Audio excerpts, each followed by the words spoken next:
Hello friends, most welcome to all of you on our YouTube channel VS English Academy. Mr. Vinod sir is here. फिर से आप सभी का तहे दिल से हमारे YouTube चैनल पर स्वागत है।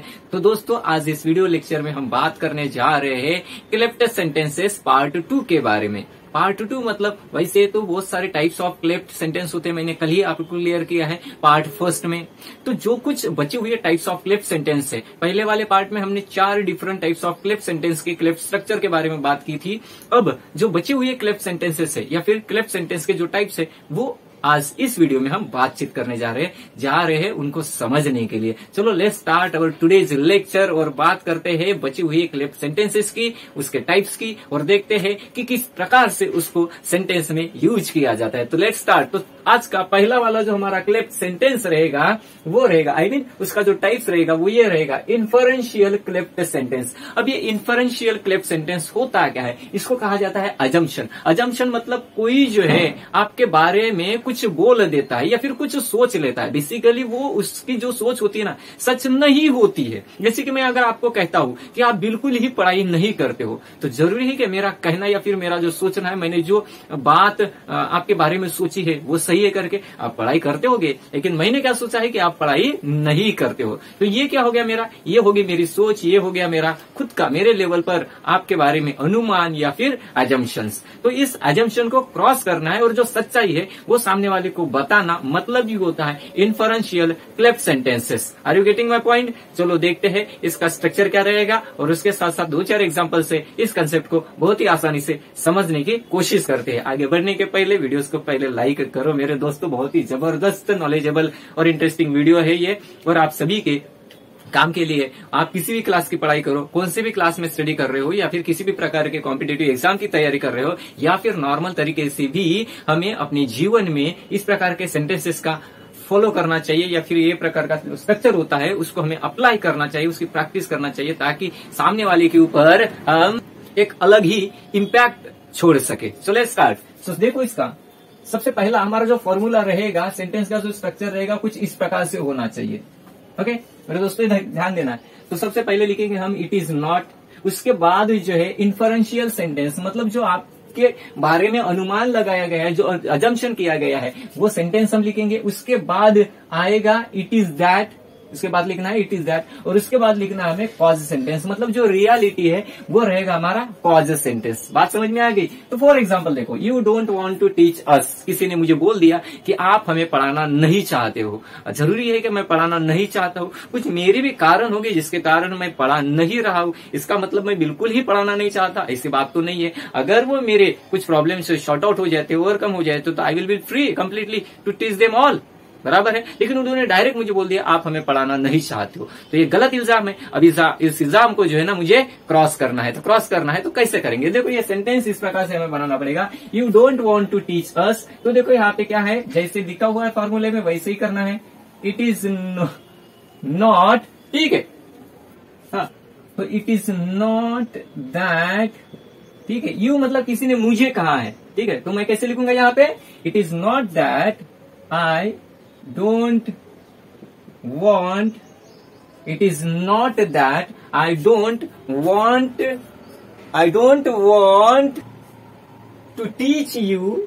देखो यहाँ पे ध्यान से देना है, ध्यान से देखना है। It is not that I don't want to teach you, उसके बाद जो रहेगा teach you के बाद यहाँ पे हमें देना है comma, it is not that I don't want to teach you, और उसके बाद लगाना है हमें कॉमा, और उसके बाद लिखना है इट इज दैट, फिर जो रियलिटी है इट इज दैट, उसके बाद जो रियलिटी है, क्यों मैं पढ़ा नहीं रहा हूं, दैट आई हैव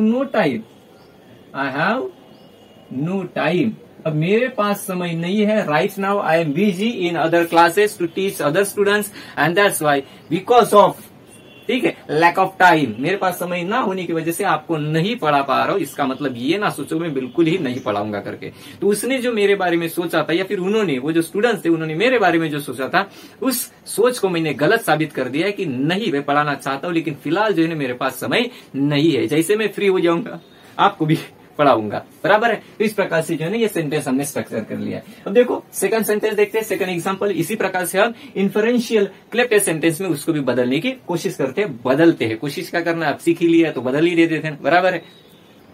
अब देखो सेकंड एग्जांपल हमने लिया है, you are afraid of them. किसी ने मुझे कहा कि आप उनसे डरते हो, आप उनसे डरते हो इसलिए उसके सामने नहीं जाते हो, उनसे बातचीत नहीं करते हो। तो जरूरी है कि मुझे डर लगता है इसलिए मैं उनके सामने नहीं जा रहा हूँ। कुछ अलग भी रीजन होंगे जिसके कारण मैं उनके सामने नहीं जा रहा हूँ, उनके साथ बातचीत नहीं कर रहा हूँ, इज इट क्लियर। लेकिन लोगों ने मेरे बारे में ऐसा सोच लिया कि मैं उनसे डरता हूँ इसीलिए उनके पास या फिर उनके सामने नहीं जाता हूँ, उनके साथ बातचीत नहीं करता हूँ। जरूरी नहीं भैया। देखो अब मैं इस सोच को, इस अजम्पशन को गलत साबित कर रहा हूँ, यहाँ पे क्रॉस कर रहा हूँ। तो फिर सेंटेंस कैसे लिखेंगे, it is not that, it is not that, ऐसा बिल्कुल ही नहीं है। कैसा नहीं है, not that I am afraid of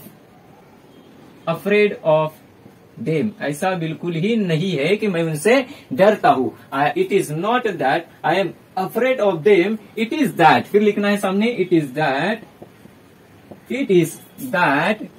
क्यों मैं उनके सामने नहीं जाता हूं, क्यों मैं उनके साथ बातचीत नहीं करता हूं, it is that I respect them, I respect them, मैं उनका मान सम्मान रखता हूं, मैं उनका रिस्पेक्ट करता हूं, इसीलिए मैं उनके साथ ज्यादा बातचीत नहीं करता हूं या फिर उनके सामने नहीं जाता हूं, क्योंकि वो मेरे से लिखे पढ़े हैं, उम्र में बड़े हैं और बस्ती में, शहर में, गांव में उनका स्टेटस एक रुतबा है। इसीलिए जो है कुछ ऐसे कारण की वजह से मैं उनके सामने नहीं जाता हूँ, ये मेरा ओरिजिनल कॉज है। बात समझ में आया। लेकिन किसी ने मुझे डायरेक्ट बोल दिया था कि मैं डरता हूँ, डरने वाली बात यहाँ पे नहीं है। क्या बात है, व्हाट इज रियलिटी, कि I respect them and that's Y जो है ना मैं उनके साथ ज्यादा बातचीत नहीं करता हूँ। तो ये हो गया हमारा इन्फरेंशियल क्लेफ्ट सेंटेंस। इन्फरेंशियल मतलब क्या होता है, किसी ने आपके बारे में सोच बना लिया कि ऐसा ऐसा है जिसके कारण ऐसा ऐसा आप कर रहे हो या फिर ऐसा ऐसा हो रहा है, बिल्कुल गलत बात होती है।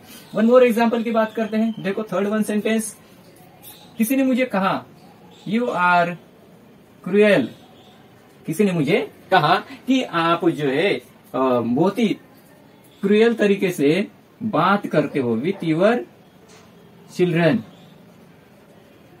With your children, you are cruel with your children. मतलब कहीं ना कहीं उनको मैं डांटता हूँ, धमकाता हूँ, कभी कभी हल्के से पनिशमेंट भी कर देता हूँ। तो ये सारे चीजों को देखकर किसी ने मुझे बोल दिया है कि आप बहुत ही हैवानियत तरीके से जो है ना अपने बच्चों के साथ बिहाव करते हो। लेकिन ऐसा जरूरी नहीं है कि मैं हैवान हो गया, मैं राक्षस हो गया जिनके कारण जो है ना उनके साथ इस प्रकार सा मिसबिहाव करता हूँ। बिल्कुल ही नहीं, कुछ अलग भी रीजन होंगे। देखो क्या रीजन है, अब इस चीज को हम क्या करेंगे, क्रॉस करेंगे। इस प्रकार से ये सेंटेंस इस प्रकार से बनाएंगे हम, it is not that, it is not that, फिर लिखेंगे यू, मतलब किसी ने मुझे कहा इसलिए यू के जगह पर हम लिखेंगे I am cruel with my children, with my children. Okay, it is not that I am cruel with my children, उसके बाद आएगा comma, it is that, it is that, ठीक है, it is that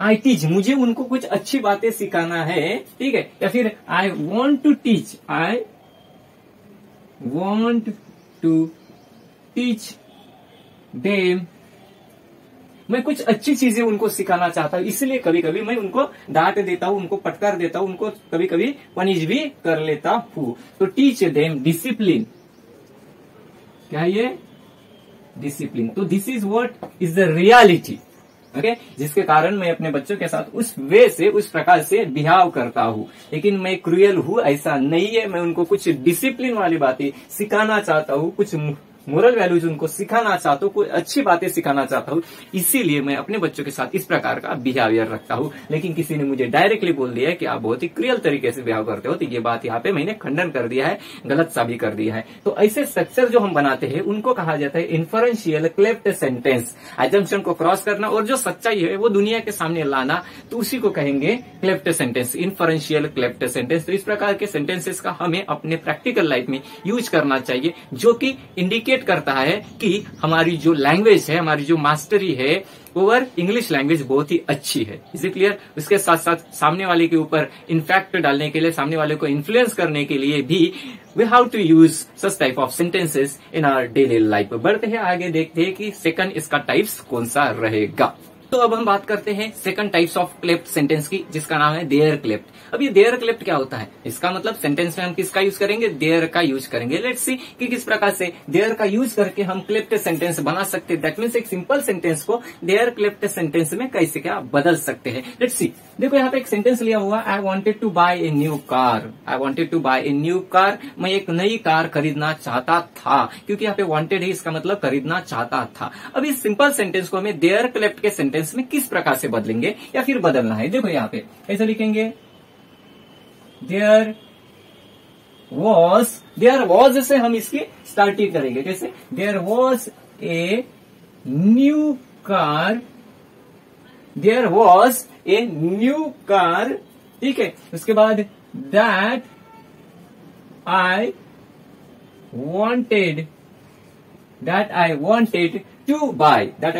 to buy, तो इस प्रकार से ये रहेगा हमारा देयर क्लेप्ट का sentence. I wanted to buy a new car, मैं एक नई कार खरीदना चाहता था। तो फिर देयर क्लेप्ट, वहां पे एक कार, नई कार थी जो कि मैं खरीदना चाहता था। Is it clear? एक सिंपल सेंटेंस को थोड़ा सा स्टैंडर्ड लेवल पर लेके गए और फिर हमने स्टैंडर्ड लेवल पर उसका यूज किया। तो हो गई ना बात कि यहाँ पे कहीं ना कहीं आपको बहुत ही ज्यादा नॉलेज है इंग्लिश लेवल का, इंग्लिश लैंग्वेज का। ये तो प्रतीत हो गया ना? अरे भाई हाँ, because we are using such type of sentences, such type of standard language for the communication purpose. देखो नेक्स्ट वन एग्जांपल है, you want to watch a Hindi movie. you want to watch a Hindi movie, आप एक Hindi movie देखना चाहते हो, चाहते थे नहीं, चाहते हो, ये हमारा प्रेजेंट टेंस है। अभी सेंटेंस को हम देयर क्लेप्ट कैसे बनाएंगे? देखो देयर, अब ये प्रेजेंट है, so there is a Hindi movie, there is a Hindi movie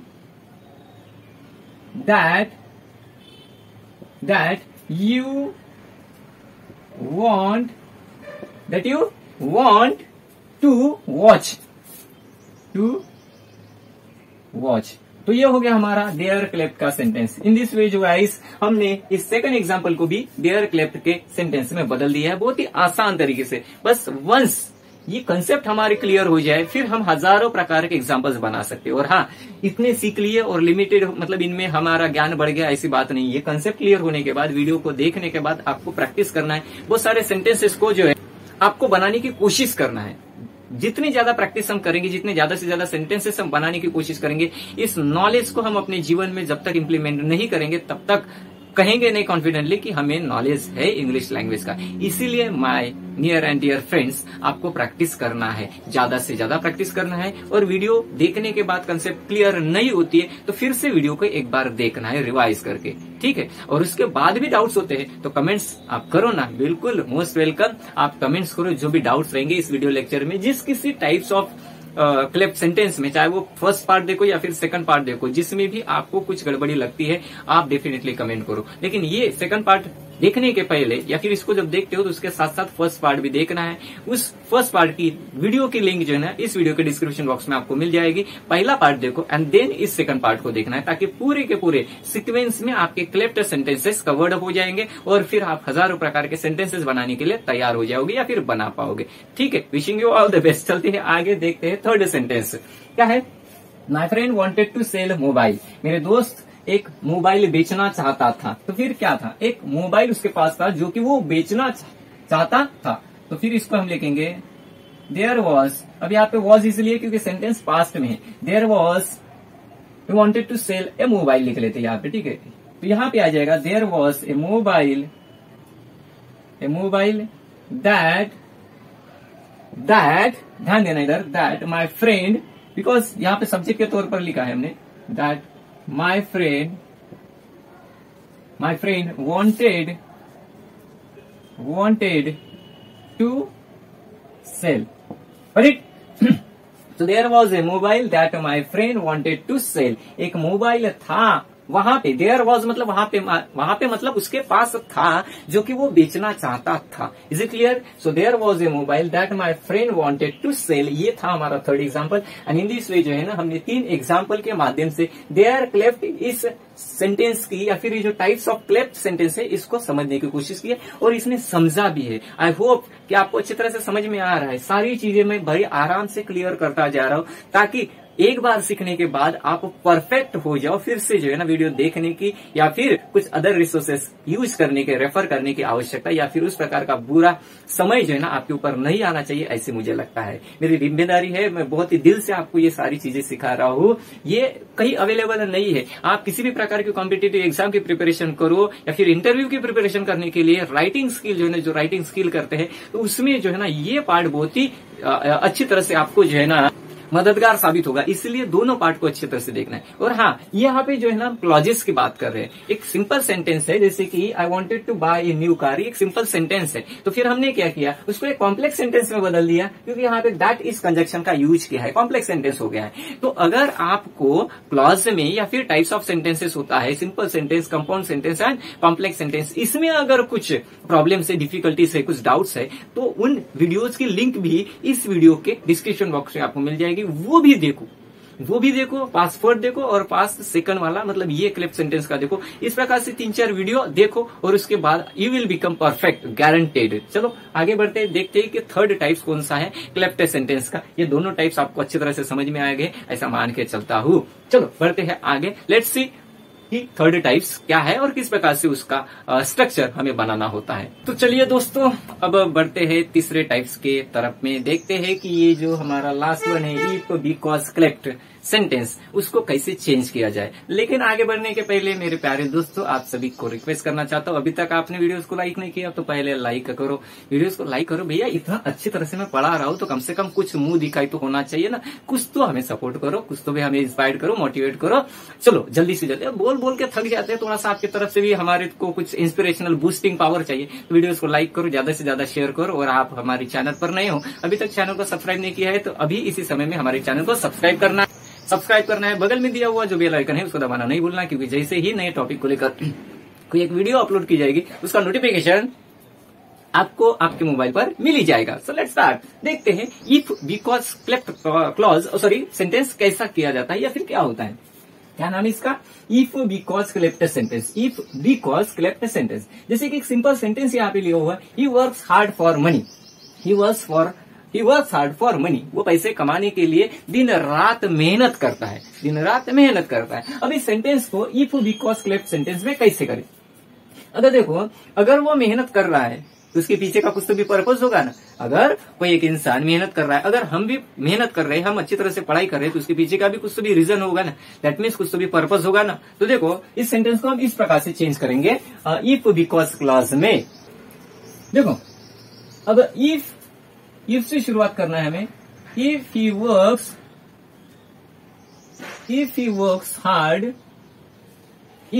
works hard, अगर वो दिन रात कड़ी मेहनत करता है, तो work hard, it is because he needs money. देखो ध्यान देना, इधर में ध्यान दो। He works hard for money, मेहनत करने के पीछे का उसका उद्देश्य क्या है, पर्पज क्या है, कि वो मेहनत कर रहा है, उसको पैसे की आवश्यकता है। इफ ही वर्क्स हार्ड, अगर वो वर्क करता है, हार्ड मतलब ज्यादा समय तक अगर वो मेहनत कर रहा है, इट इज बिकॉज, क्योंकि उसको किसकी आवश्यकता है, उसको पैसे की आवश्यकता है। He needs money and that's Y जो है ना, he is working very hard या फिर he works hard.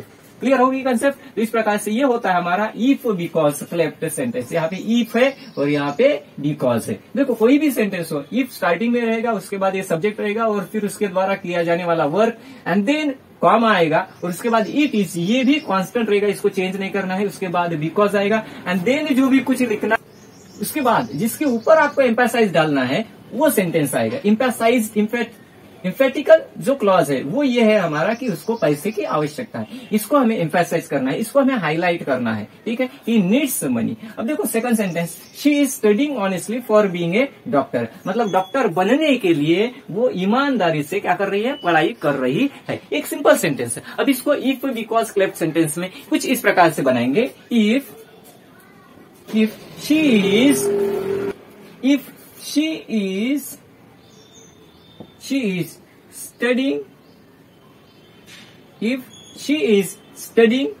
honestly it is comma आएगा, okay, studying honestly comma it is because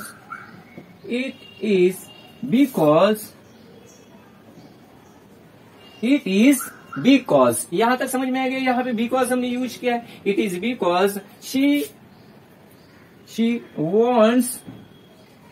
wants to be a doctor.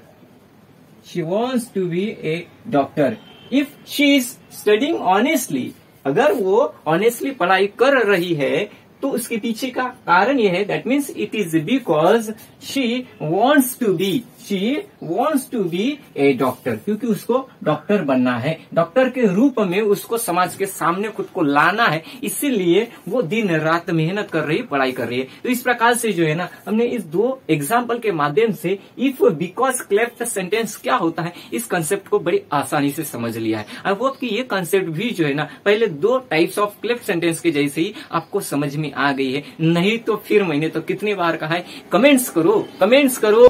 आपके कमेंट्स देखकर हमें प्रोत्साहन मिलता है, हमें और कैसे होता है वो इंस्पिरेशन मिलता है। ऐसा लगता है कि और ज्यादा स्टूडेंट्स के लिए अच्छे वीडियो या फिर बहुत सारा नॉलेज जो है ना इधर उधर का सर्च करके आपकी सेवा में आप लोगों को इम्पार्ट करना चाहिए। तहे दिल से मेरी इच्छा है कि मेरे स्टूडेंट्स को, मेरे दोस्तों को पूरा का पूरा इंग्लिश नॉलेज जो है ना देना चाहिए। लेकिन मेरे एक्टिव होने से कुछ फायदा नहीं है, आपका भी एक्टिव होना, एक रिस्पॉन्सिबल तरीके से बिहेव करना ये जरूरी है। सो रिस्पॉन्सिबल बनो, मुझे पता है कि आप रिस्पॉन्सिबल हो, लेकिन फिर भी हमें और इस लेवल से आगे अगर बढ़ना है तो और ज्यादा रिस्पॉन्सिबल बनना पड़ेगा, और ज्यादा मेहनत करनी पड़ेगी, और ज्यादा वीडियो लेक्चर को अच्छी तरह से जो है अंडरस्टैंड करने की कोशिश करना पड़ेगा। अगर डाउट आते हैं तो कमेंट्स करो, और हाँ, लिख कर छोड़ना, ये देखकर छोड़ना नहीं, इसको नोट डाउन करो आप, ताकि बार बार आप इसको रिवाइज कर सको। जहां पे भी लगे आप कॉपी या फिर जहां पे भी लिखा है आपने डेली नोट जहां पे लिखते हो आप वो लेके जा सकते हो। कभी कभार पेरेंट्स के मोबाइल या फिर हमारे खुद के मोबाइल घर में नहीं होते हैं, तो उस समय में कॉपी किताब से कभी चार्जिंग नहीं होती, कभी कुछ प्रॉब्लम्स होता है, तो उस समय में हम उस कॉपी से भी प्रैक्टिस कर सकते हैं, स्टडी कर सकते हैं। इसीलिए इसको नोट डाउन करना नहीं भूलना है। तो ये था आज का इस वीडियो लेक्चर का topic, cleft sentence, types of cleft sentence. जो बचे हुए टाइप्स ऑफ क्लेफ्ट सेंटेंस से आज इस वीडियो में हमने बात की है। मिलते हैं अगले वीडियो में कुछ नए टॉपिक के साथ, लेकिन जाने के पहले, आपसे विदा लेने के पहले फिर से once again I am requesting to you all my near and dear friend, please subscribe our channel, videos को लाइक करो, ज्यादा से ज्यादा स्टूडेंट्स तक शेयर करो, ताकि मेरा जो मकसद है कि ये नॉलेज हर एक स्टूडेंट्स तक पहुंचना चाहिए, वो मेरा मकसद साकार हो जाए, उसमें मुझे सफलता मिले, मैं सक्सेसफुल हो जाऊं। और उसके साथ साथ आप भी तो सक्सेसफुल होते जा रहे हो, क्योंकि ये नया सारा नॉलेज जो है ना मिलता जा रहा है। इसलिए ज्यादा से ज्यादा स्टूडेंट्स तक कम से कम 2 व्हाट्सएप ग्रुप में इस वीडियो को शेयर करना है। बगल में दिया हुआ बेल आइकन दबाना है। नहीं समझा है तो कमेंट्स करना बिल्कुल ही नहीं भूलना है। तो मिलते हैं अगले वीडियो में कुछ नए टॉपिक के साथ, तब तक अपना ख्याल रखो। Lastly, thank you for watching this video. Thanks lot for your love and support. Thank you once again.